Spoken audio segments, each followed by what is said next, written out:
There have been over 200 first responders that were on the scene last night, and there is a significant amount of resources in the search and rescue, and ultimately what is probably by now the recovery effort that is occurring.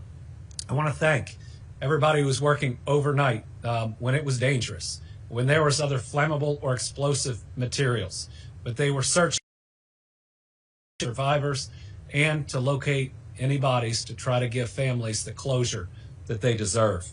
As of this time, we can confirm that there have been that number will grow by at least one. We hope it doesn't grow by too many more.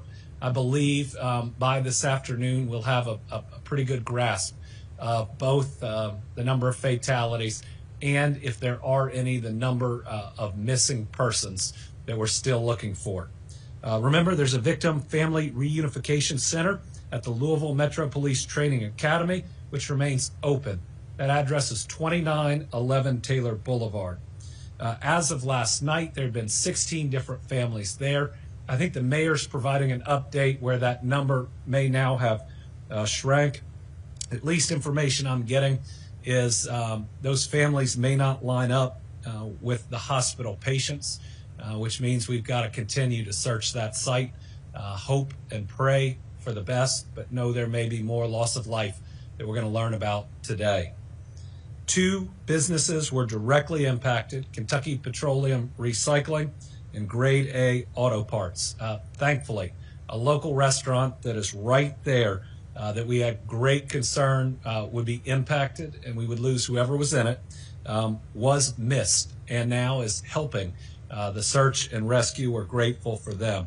Another blessing is this plane could have potentially hit the major Ford factory or the convention center. Those are all close by and did not. The radius for the shelter in place has been significantly reduced. Louisville Metro is putting out guidance to residents and businesses immediately around the crash site to not consume water. EEC, the Energy and Environment Cabinet, is working closely with the city on this. Other areas are safe. Now, if you are in the suburbs, if you're in other parts of Louisville, you are as safe today as you've been any other day. The air is fine, your water is fine, but that immediately around the crash site, we're just trying to be very careful.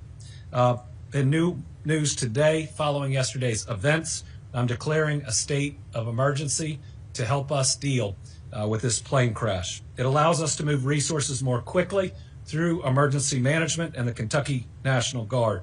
It allows state resources to be used also through our agencies to be readily available, including disaster resource management, expenses related to response, and more, as well as reimbursement. It's going to help to make sure that groups that are already limited in terms of their funding can get some immediate or short-term help as they wait for reimbursement for the costs that they've expended. Additionally, I've taken action to establish the Team Kentucky Emergency Relief Fund to help those affected by this terrible event. The URL for this site is going to be on the screen. Similar to previous storm disaster funds, every dollar donated will go directly to those affected. In fact, what we've done is we've gone and amended the Team Kentucky Storm Relief Fund to now allow families impacted by a disaster like this to also benefit from the generosity of Kentuckians. Remember, the first thing that we pay for out of these funds are funerals, so that in a time of grief, nobody is worried about that. In Kentucky, we grieve together and we support one another. Donations will help pay for funerals and for response, recovery, and rebuilding.